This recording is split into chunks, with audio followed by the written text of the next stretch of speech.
Ana Jiménez. Apenas van 19 de ustedes. Les digo 3 minutos y se tardan 4 o 5. No puede ser.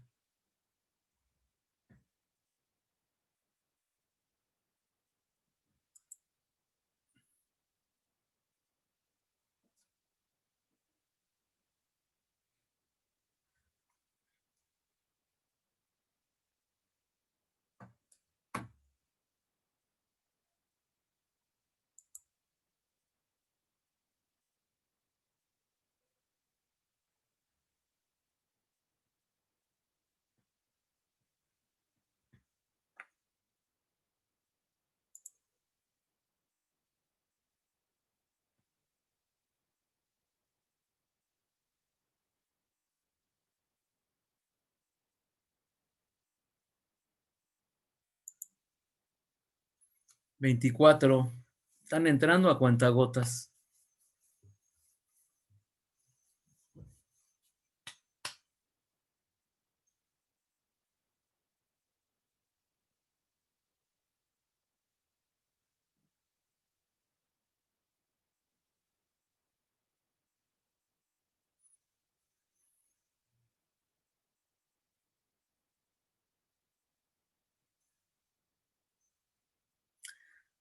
Bueno.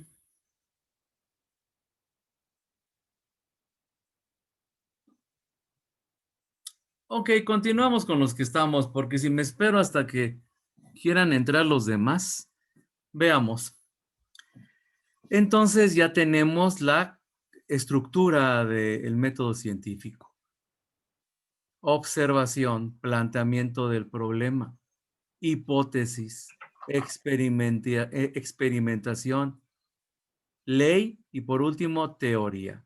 Ojo, esa es la receta que yo manejo, pero si ustedes buscan en internet, van a ver que hay otras formas, pero básicamente es lo mismo. Hasta usan palabras diferentes. Y algunos sí tienen razón de ser.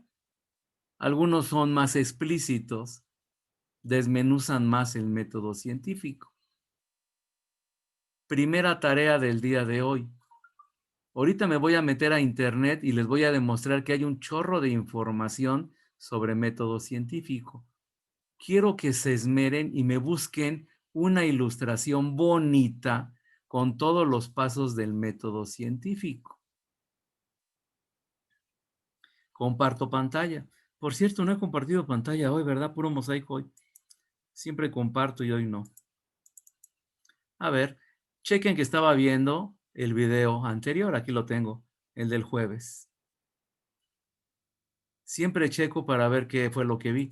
Como tengo 8 grupos, luego se me cruzan los cables y luego la riego y pienso que ya di algo. O al revés, me salto temas, ¿no? Entonces vamos a ver. Vámonos a... Ay. Vámonos a... Aquí vamos a ponerle método científico.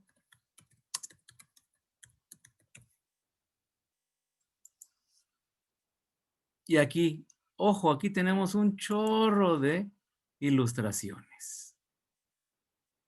Y vamos a ver alguno. Miren, este es muy sencillo. Por ejemplo, este no me interesaría que me lo pusieran en su cuaderno, porque es demasiado básico. ¿Dónde está la imagen? Aquí está. Este es un diagrama de flujo. Y chequen que se parece mucho a lo que dijimos. Observación, problema, para mí es planteamiento de problema, hipótesis, experimentación, y aquí ponen resultados. Si la hipótesis es incorrecta, pues me regreso por la flecha roja, ¿verdad? Y sigo haciendo lo mismo, voy mejorando la hipótesis. Si la hipótesis es correcta, comunicación. ¿Qué significa comunicación? Pues hacer una ley, ¿verdad? Pero este es muy sencillo. Esto no me interesaría que me lo pusiera. Entonces, vámonos a otra cosa. Veamos, me voy, quito esto Y vamos a ver algo que esté mucho más elaborado. Por ejemplo. Este está mucho más bonito. Los pasos del método científico. Aumento el tamaño y ahí están. Paso 1, establecer el problema a investigar. Paso 2, establecer la hipótesis. Chequen que cambia ligeramente todo, según la fuente de información.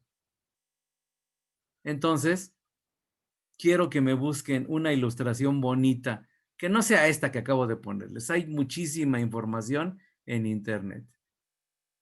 La imprimen y la recortan y la pegan en su cuaderno, en donde se vean todos los pasos del método científico. Hay muchísimos.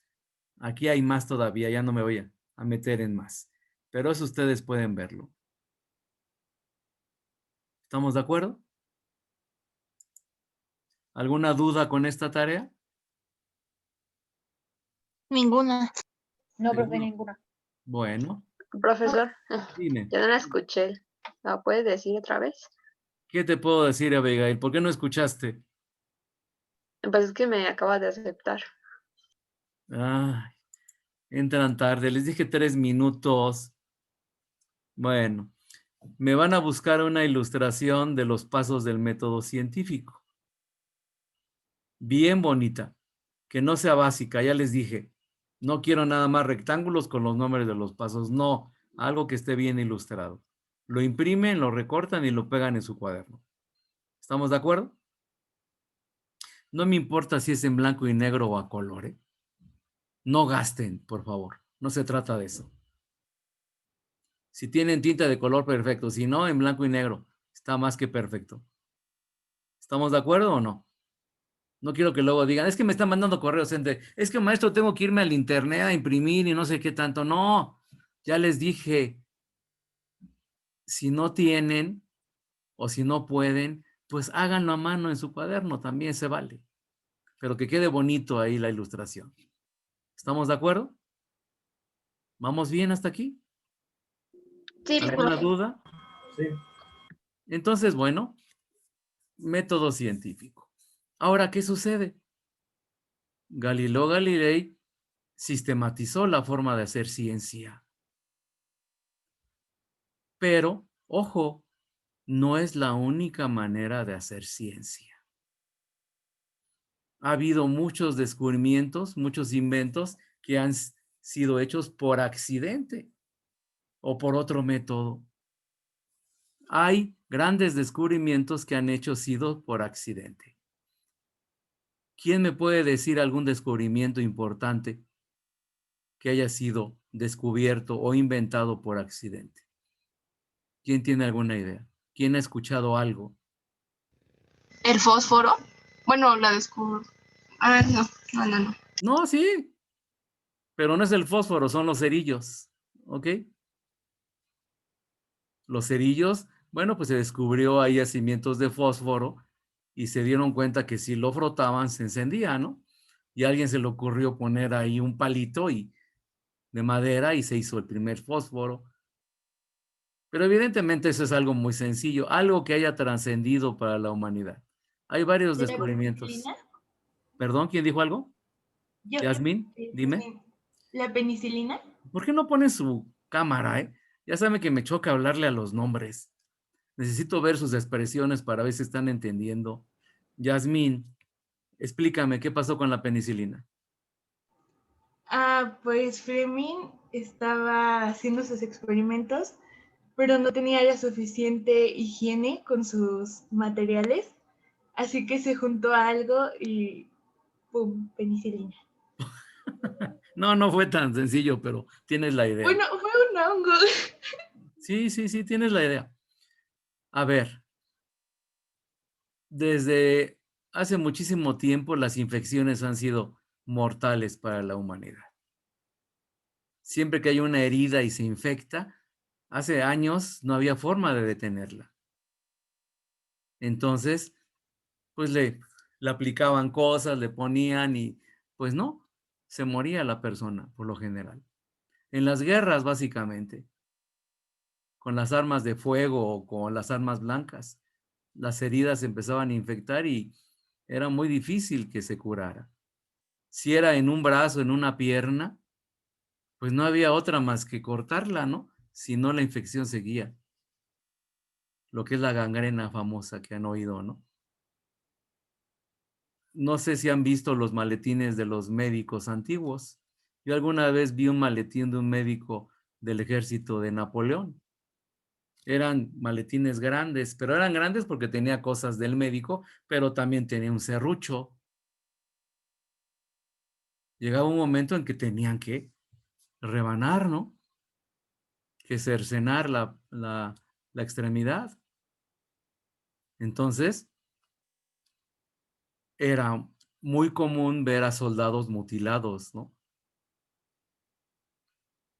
¿Qué sucede? Que había investigadores que estaban buscando alguna medicina para poder curar las infecciones.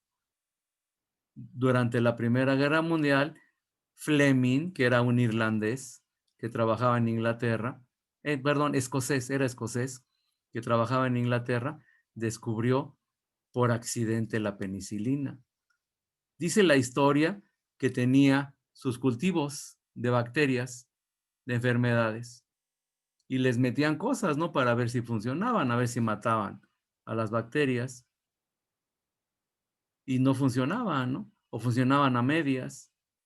Entonces dice la historia que cierto día, ya sea él o alguno de sus ayudantes, se le cayó comida a un cultivo.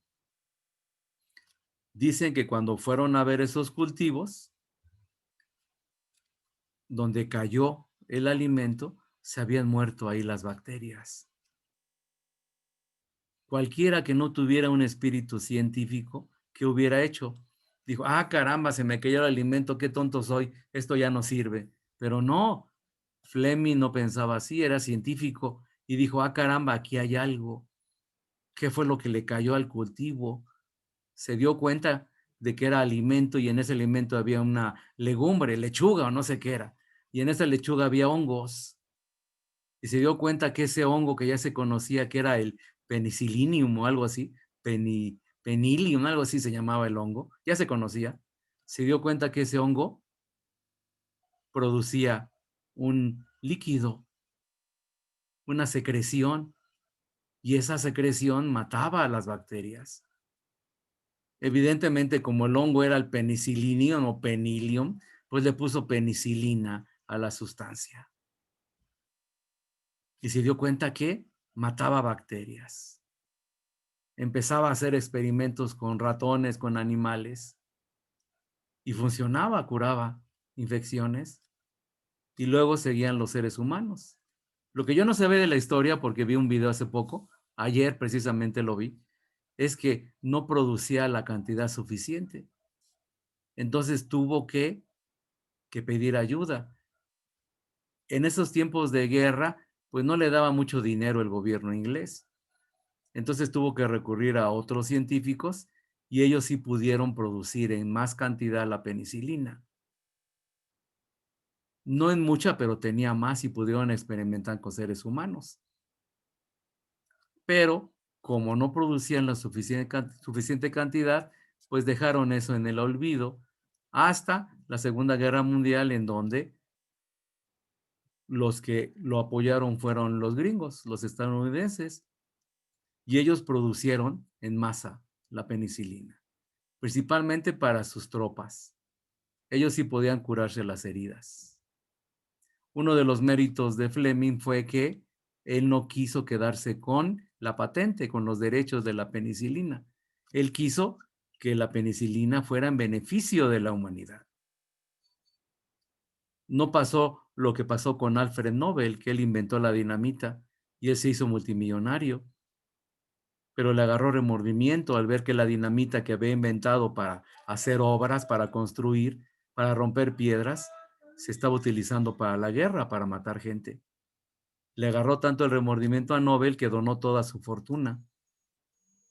Y a dos academias, una en Suecia y otra en Noruega, que son las que se encargan de dar los premios, el Nobel de la Paz, de la Medicina, Economía, etcétera, etcétera, de la Física. y se lo dan a personas, a grupos de personas, de científicos o de ciudadanos que hagan algo en favor de la humanidad. Pero Fleming no quiso la patente, no quiso ganar dinero. Él donó la fórmula, los derechos de producción de la penicilina, y eso bajó los costos, evidentemente, y le llegó a todo mundo.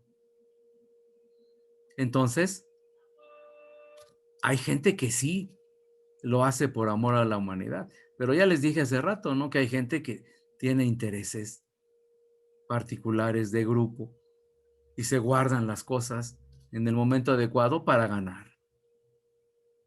Entonces, bueno, volvamos al método científico. No es la única forma de hacer ciencia.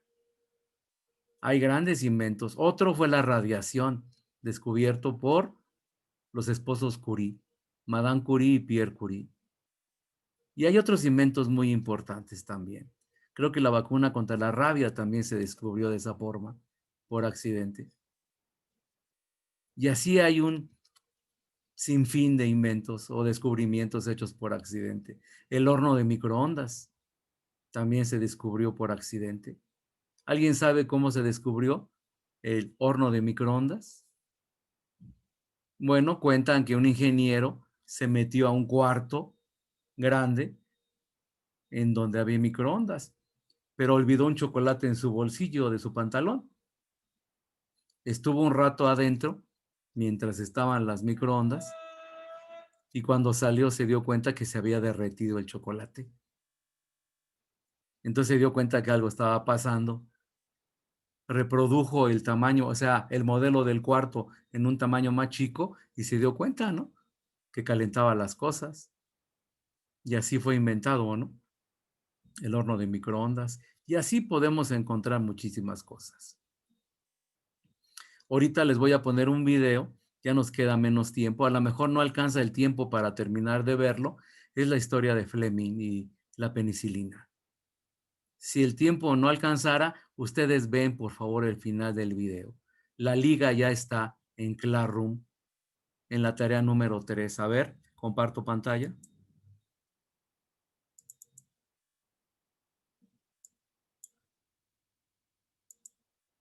Aquí está. Profesor, ¿Mande? ¿Qué la pasó? tarea 2 y la tarea 3 se entregan este viernes, ¿verdad? No, la 2 nada más, la 2. De hecho, a ver, voy a modificar, editar. Kepler contra Marte. ¿Ya me entregaron el resumen de Kepler contra Marte? No. ¿Verdad? Entonces, No, a ver, profe. entonces, hacer un resumen del video de 2 partes de Kepler. Hacer el resumen del video de la lectura de Kepler y Tycho, lo que yo leí. Pegar un cuadro con los pasos del método científico, que es lo que les estoy pidiendo ahorita. Y todavía falta lo de mañana. ¿Estamos de acuerdo? Ahorita estoy agregando. Eso va a ser en la tarea 2, nada más en la tarea 2, por favor. ¿Estamos de acuerdo? No me metan nada a la tarea 3. Ya les dije que no me adelanten tareas, por favor. Gracias. Además, ¿qué más les he dicho? Las tareas van a ser cada 2 semanas. Tengo casi 500 alumnos. No les puedo dejar tarea semanal. Dejo de vivir si les dejo tarea semanal.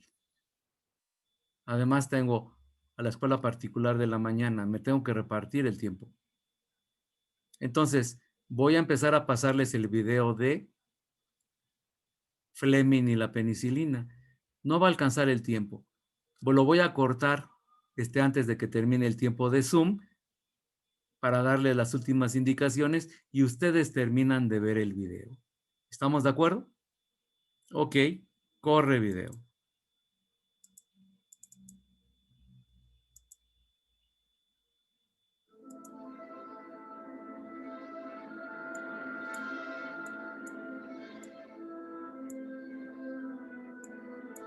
Antibiótico significa contrario a la vida. Pero entiéndase bien, contrario a la vida de la bacteria, contrario a la vida del microbio. Muchos fueron los investigadores que se afanaron en esa lucha, en esa guerra tremenda, sin cuartel, contra la infección. Pero el que resultó triunfante fue Alexander Fleming, auténtico descubridor de la penicilina. Y todo gracias a esa mancha grisácea procurada por un hongo llamado el penicillium. El hongo penicillium, gracias a la casualidad, hasta entonces anidaba en el pan o en el queso, era muy parecido, eran de la familia los que anidaban en el pan y en el queso, pero gracias a la casualidad, unas esporas del hongo penicillium fueron a depositarse en una placa de Petri. Y justo esa placa de Petri estaba siendo investigada y explorada por Alexander Fleming. Eso ocurría en septiembre de 1928. Pero antes ocurrieron otras cosas que conviene comentar.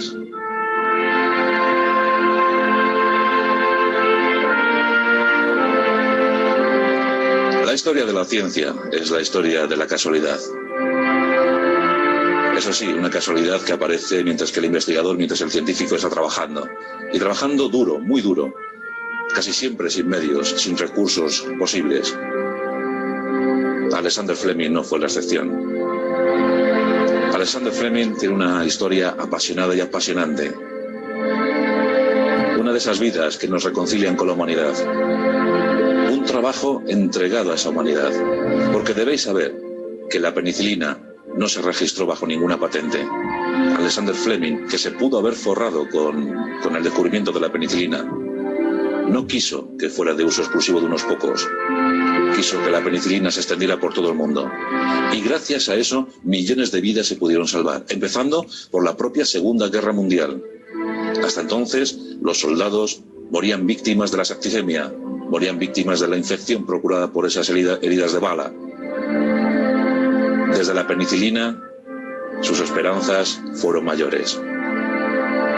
Alexander Fleming, nacido en Lons Hill, una aldea escocesa, una aldea dedicada a la agricultura, una aldea donde sus gentes tenían poco horizonte que ver, tan solo su trabajo en el campo, su trabajo por la subsistencia.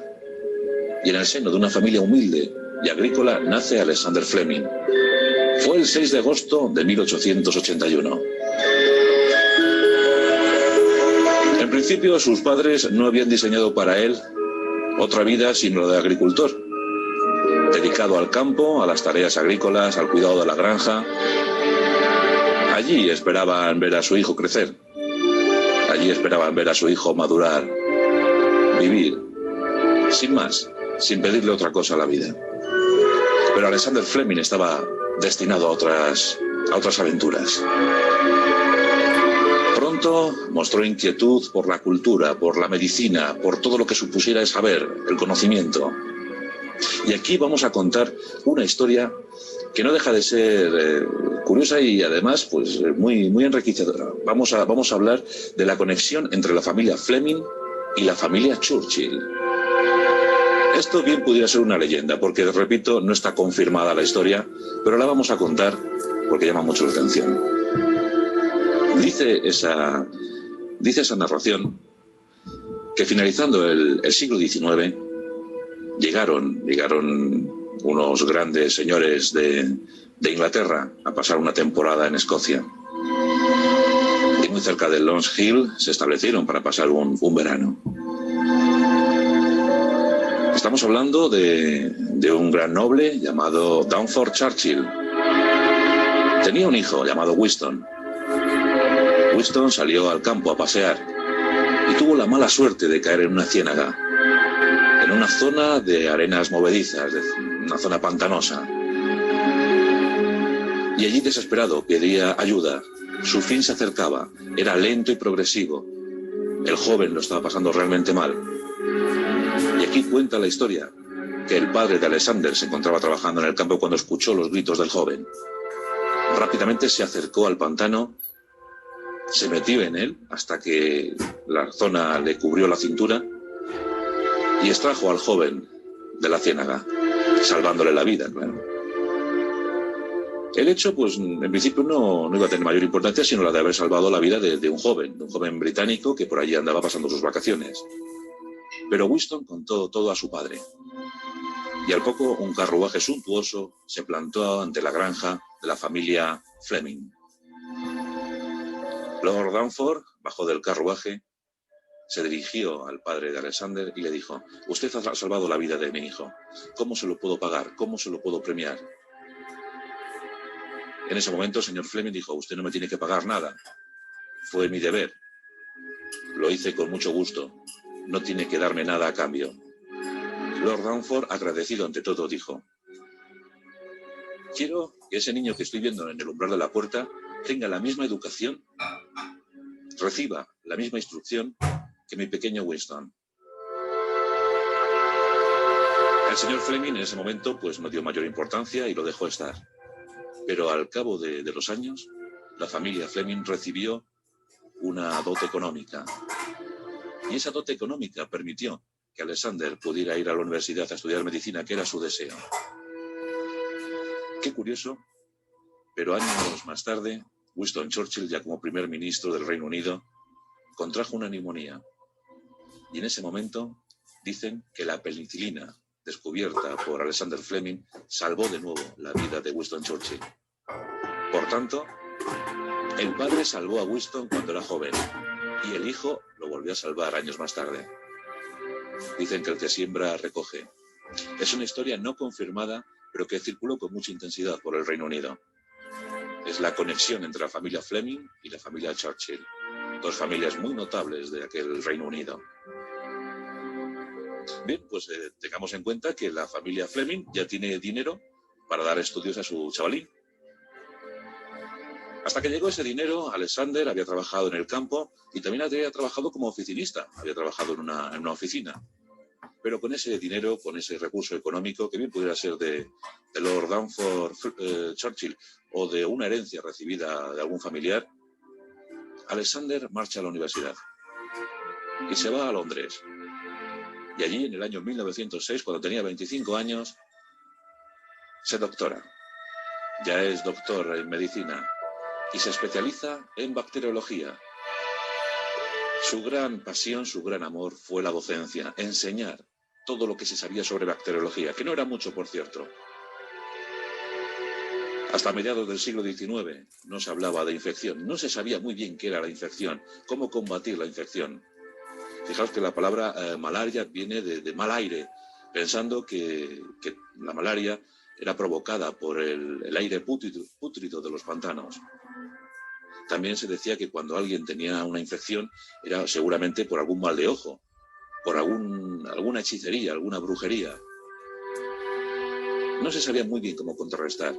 Había algunos remedios naturales, pero eran insuficientes, claramente insuficientes. En la Edad Media sí que los médicos, los doctores, entonces habían detectado que poner una mascarilla para los tratamientos de la peste era útil. También recomendaban quemar los cuerpos de los dañados por ese mal. El sentir popular hizo incluso generar medicinas propias para cada lugar. En la Sarquía malagueña, por ejemplo, se hablaba del pan de embarazada, el mendrugo de embarazada. Se colocaba un pan en una habitación oscura, se dejaba que enmoheciera y cuando el moho lo había cubierto completamente, se le suministraba a la parturienta para que de esa manera evitara las fiebres posparto. Ya de alguna manera se estaba entrando en contacto con el mundo de los hongos.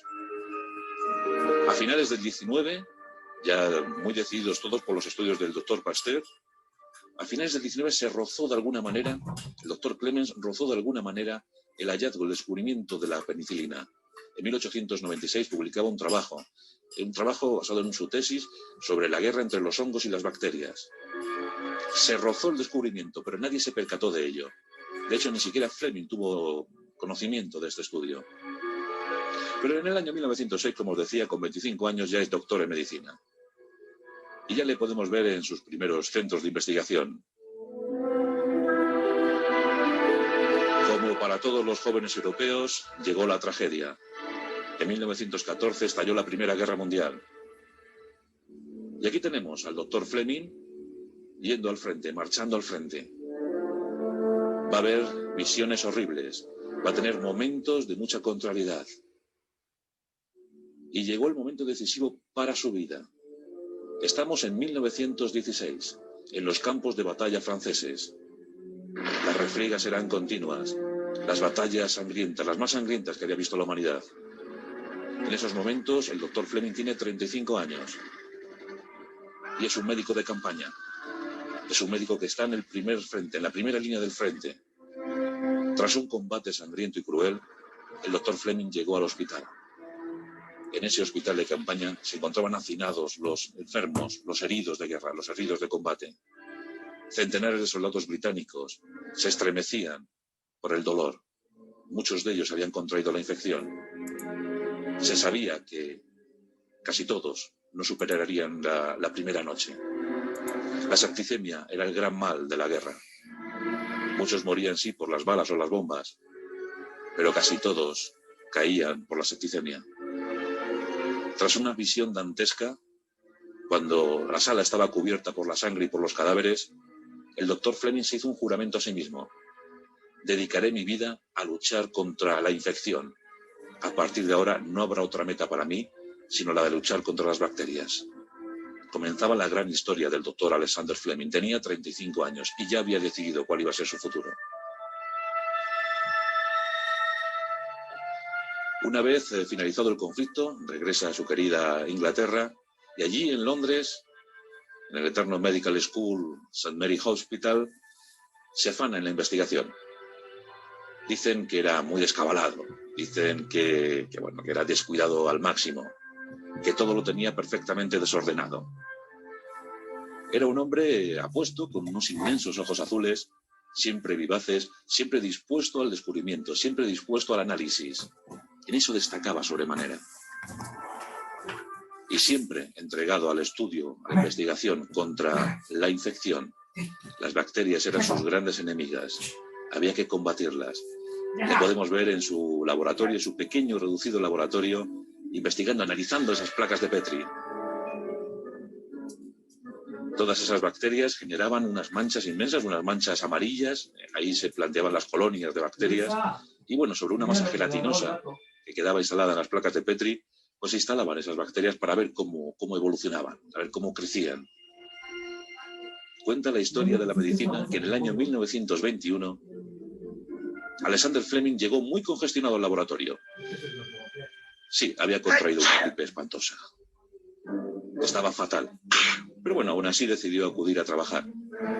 Llegó, os podéis imaginar la escena, un científico, pues bueno, con ropas mal puestas, mal vestido, mal peinado, estornudando, sonándose los moquillos. De esa manera entró en el laboratorio, que se quedó mirando una placa de Petri. Se la quedó mirando y de repente pensó algo. Extrajo mucosidad de su nariz y esa mucosidad la depositó en una placa de Petri. Ahí estaban esperando los estafilococos y comprobó cómo esa mucosidad creaba una barrera protectora. Eso hizo encender la bombilla. Empezó a sacar más mucosidad y empezó a llenar más placas de Petri. Os podéis imaginar la escena, ¿no? Luego, cuando se le acabó la mucosidad, sacó saliva. Su propia saliva empezó a repartirla por otras placas de Petri y notó que los efectos eran los mismos. Y una vez agotada la saliva, las lágrimas generadas por la congestión también fueron utilizadas para ver que los efectos seguían siendo los mismos. Había descubierto las lisocimas. Había descubierto las protecciones naturales del cuerpo contra la infección. Todo un hallazgo. El doctor Alexander Fleming estaba feliz. Pronto dio a conocer su descubrimiento. Y otros científicos se emplearon a fondo para concentrar, para purificar las lisocimas, para poder crearlas en forma masiva, en forma y manera masiva. Fue un gran hallazgo. También se descubrió que en la clara de huevo se encontraban esas lisocimas. Se aprovechó muy bien, pero claro, no eran... Muy bien. Ya nos quedan 4 minutos de tiempo.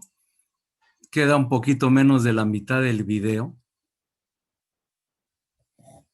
Entonces, veamos. Quiero un resumen de ese video. Falta la parte de la penicilina. Todavía no llega a esa parte. Es muy interesante la historia. Me gustó mucho este video. Ahora bien, hay gente que está llegando apenas en la 4ª semana de clase. Me siguen llegando correos. Es que es increíble. Y me siguen diciendo lo mismo. Es que estaba esperando que se comunicaran conmigo. Desde hace 5 o 6 semanas está el mensaje en contacta a tu profesor. Así llegaron la mayoría de ustedes. No entiendo qué está pasando. Por favor, si alguien acaba apenas de entrar, comuníquese con sus compañeros, inclúyanlo en el chat de WhatsApp para que le den informes sobre cómo estamos trabajando y también de los demás maestros. Por favor, ahorita está aquí el chat de Zoom, por ahí pueden comunicarse los nuevos. Siguen llegando en la 4ª semana. De hecho, es la 5ª porque tuvieron la semana de bienvenida. Llevamos 3 por 4, 12 videos y con este van 14, 15 videos llevamos casi ya hechos de este grupo. No voy a repetir lo que dije. Pregúntenle a sus compañeros los nuevos, por favor. La forma de trabajar, en qué cuaderno, cómo voy a evaluar. Pregúntenos, si no vean los videos anteriores. Ahí está todo. No es obligatorio estar en vivo, ya se los dije. Son instrucciones de la dirección. Hay muchos muchachos que no pueden estar presentes en vivo. Por eso mismo estoy grabando todo. Y en mi canal de YouTube, ahí están los videos. ¿Estamos de acuerdo? Mi canal de YouTube, Celso García López. Ahí encuentran todos los videos. Ya saben cómo va. 4:52, sesión, y ahí les pone la fecha. Primera parte, segunda parte. Tenemos 2 sesiones el miércoles y una sesión el jueves. Y la sesión del viernes, esa no la tenemos. Les pedí chance para que pueda hacer material y calificar. Es demasiado el trabajo, ya les dije. Muchos creen que uno está aquí sentado sin hacer nada. Y es todo lo contrario. Con tantos alumnos no iba a mandar correo uno por uno. Tengo más de 450 alumnos. Entonces, por favor, pónganse al corriente los que acaban de llegar. ¿Estamos de acuerdo? Me queda menos de 1 minuto de Zoom. ¿Alguna pregunta de última hora? Profesor, yo sí me puso mi participación. Yasmín Camacho. Sí, aquí Sí, es estás. que participé en la primera clase y ahorita también. Ya, aquí estás ya. Ok, Ok, jovencitos, gracias. ya se me está acabando el tiempo. Nos vemos mañana. Mañana a las 4:10. ¿Estamos de acuerdo? Sí, Ya no puedo más. Ya me va a cortar el tiempo el Zoom. hasta luego. Hasta mañana, que hasta Hasta luego. luego. Hasta mañana. Bye. Hasta luego. Bye.